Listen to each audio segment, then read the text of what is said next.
the U.S. decided that we would offer to the Vietnamese Ministry of Defense about $3 million in demining equipment.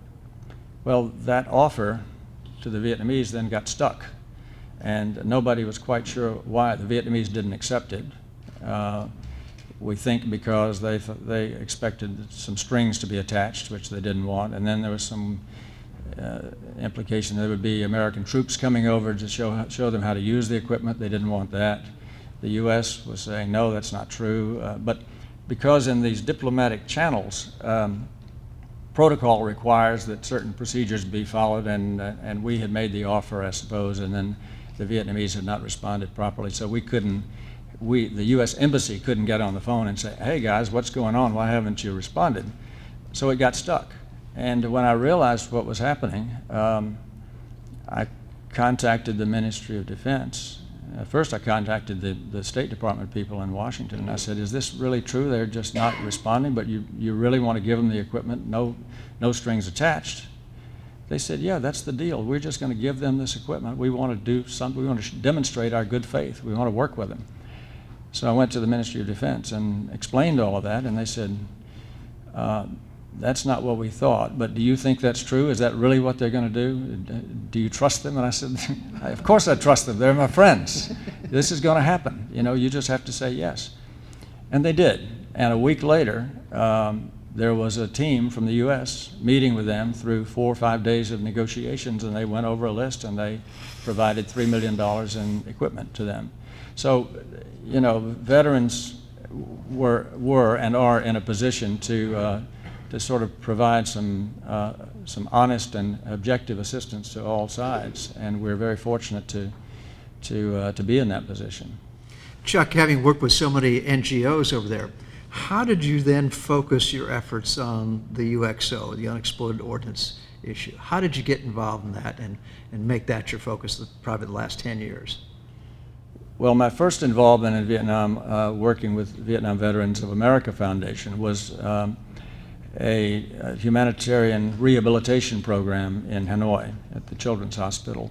But through that work, I began to realize what a problem the UXO issue really was and how many people were being killed and injured.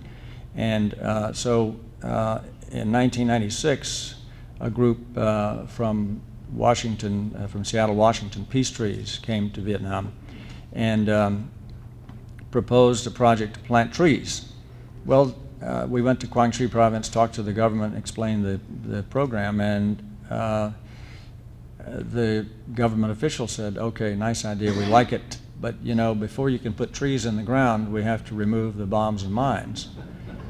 And so that led to an on-the-ground project cooperating with the Vietnamese to clean up the area where the trees were to be planted. And that opened the door for other organizations, other NGOs to come in. So over the years, there were 5 or 6 NGOs that came in and cooperated, representing various international organizations for the first time since the war ended. Now, Chuck, how does something like this go unnoticed for 40 years, and who do you call when you find that in your backyard? That, I think that's a naval shell. Actually, that's very rare. The big bombs like that we come across rarely, but usually a farmer or someone working on a construction project will discover something like that. Occasionally they actually work their way up. Slowly over decades they may actually surface. And normally a device that large is handled by the Vietnamese military. They prefer to deal with large infrastructure projects, whereas our focus is mainly on farmers, families, neighborhoods, people who don't get much response from the military when they call, but our program is set up to respond immediately to cluster bombs and other smaller munitions. Well, these are some of the all shapes, sizes, big and small. These are, for those of you who don't know what a cluster bomb is, it's a large bomb that's dropped from a plane that just before it hits the ground opens up, and these bomblets that Chuck showed, looks about the size of a baseball, come flying out, and there's hundreds of those bomblets in each one of these bomb canisters, and within that baseball are all kinds of ball bearings and all kinds of metal that are can be devastating. And the kids are tempted to touch them, to pick them up, to kick them, to check them out.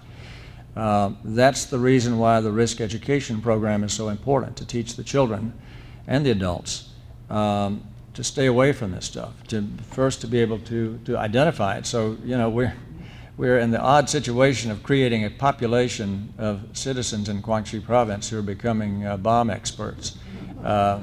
There are people who can identify nearly every item of ordnance that you saw on that last slide, so that when they find it, they call in. They call the hotline, we call it. They call to our team and they say, my 11-year-old kid just found an M79 round under the banana tree.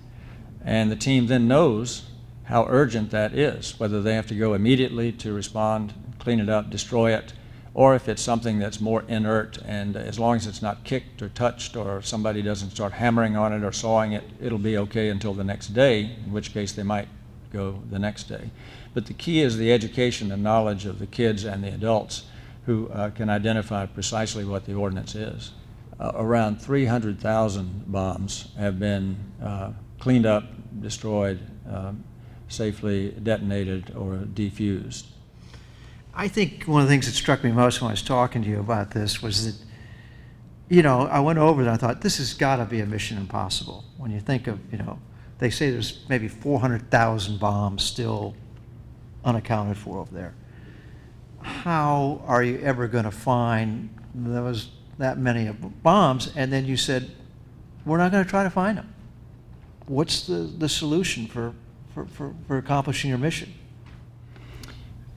That's correct. There's been a fallacy, and actually among all of us who've been involved in this issue for a long time. The Vietnamese government and donors, the U.S. and other organizations, have focused on cleaning up every bomb and mine. And in fact, the Vietnamese government, the Ministry of Defense representatives going to international conferences will say over and over again, the problem in Vietnam is so severe that it will take 300 years and $10 billion to clean up every bomb and mine. Well, that's an impossible task, and in fact it can't be done in 300 years, and it can't be done in 1,000 years, because you'll never clean up every bomb and mine. There's too much of it, and the big bombs that are very deep under the ground are not even a factor. You can take them out of the equation. If they detonate, which they do rarely, but once in a while one will go off deep underground, you might get a little earth murmur, and people say, what the hell was that? But nobody gets hurt. So you take those out of the picture. The cluster munitions, these other small pieces of ordnance you saw, are the real danger. Those we know how to clean up safely and destroy them. With the community engaged in the process of identifying them and notifying the teams, people know how to keep themselves and their families safe. And so the real goal has to be not to clean up every bomb and mine, but to make Guangxi province safe and to make Vietnam safe. So you're saying the key to it really is education. Don't go out and try to find it, but make sure everybody knows what to be looking for and what to do when they find it, and especially the kids. And tell us a little bit about some of the education programs you're running to do that. We work with the youth union in Guangxi province. Youth union is like the Boy Scouts, Girl Scouts, YMCA, all rolled into one. They're all trained in how to present these programs at the village level and in schools.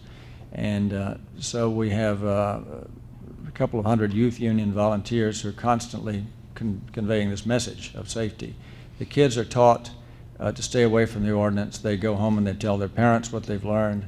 They all report it when they find it. And so they're responsible for their own safety. Two kids were at one of the risk education presentations, and they were listening to these to the warnings that they should report any ordnance they find. And one of them turned to the other, and they both realized that a week earlier they'd been walking through the woods and they had seen a few items of ordnance not too far from their house, but they hadn't done anything about it. And as a result of that lesson, they walked out of the meeting and they said, we better go report that. So they knew that one of our teams was working in the area, not so far away. It was a couple of kilometers away. So they hopped on their bicycles and they rode to the detonation site where the team was working. And they motioned for the guys to come over, and they said, we know where some ordnance is. We'll show you where it is. So they took them. And in the next 4 days, the team uncovered more than 500 cluster munitions at that site. But that indicates that the system is working. The kids are doing exactly what they should have done. We have several victim assistance programs. I know that's not politically correct. Survivor assistance is a better term, but the Vietnamese say victim assistance, including microcredit programs for disabled families, helping them earn incomes.